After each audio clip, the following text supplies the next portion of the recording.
Oke, assalamualaikum warahmatullahi wabarakatuh. Teman-teman, kembali lagi ya bersama kami. Hari ini kita akan ngasih tutorial cara memporting Crankcase F1Zr ya teman-teman, untuk menentukan arah aliran bahan bakar dari membran menuju ke transfer pot dan bos pot ya teman-teman.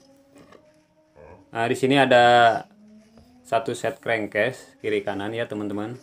Di sini ada, kita lihat ada membran.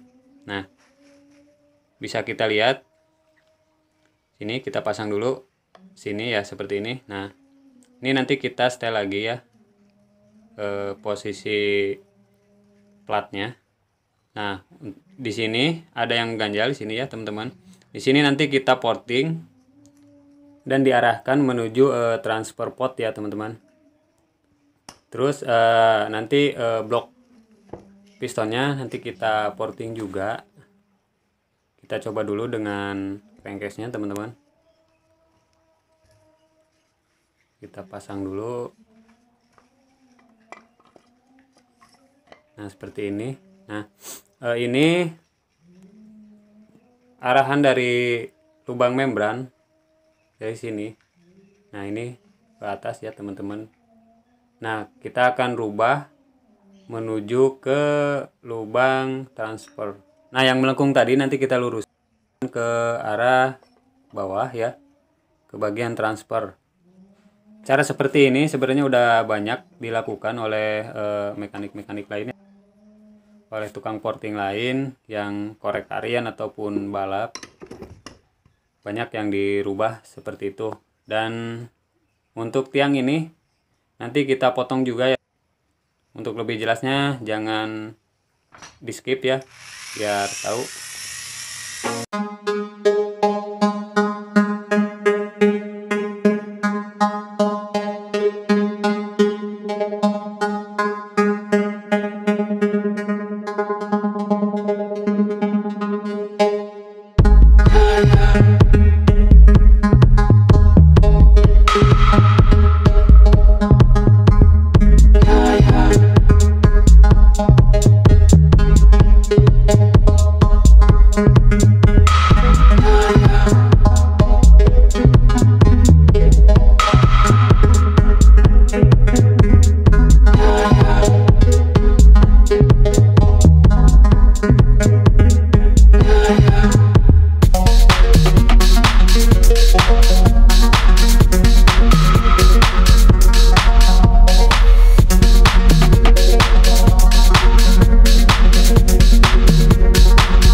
Oh ya, satu lagi teman-teman, ketinggalan. Untuk head, mana headnya? Ini headnya. Ini headnya udah di squeeze ya teman-teman. Ini dipapas 1,5 mili, dibikin lebar squeeze-nya dibikin 8, kemiringannya 14 derajat ya. Menyesuaikan, kalau diameter menyesuaikan blok piston. Oke, segitu dulu ya teman-teman. Mudah-mudahan bermanfaat. Terima kasih sudah menonton. Assalamualaikum warahmatullahi wabarakatuh. Feel I don't belong, tell my thoughts to move along, push myself to be the best, die with no regrets, live with every breath, see my message start to spread.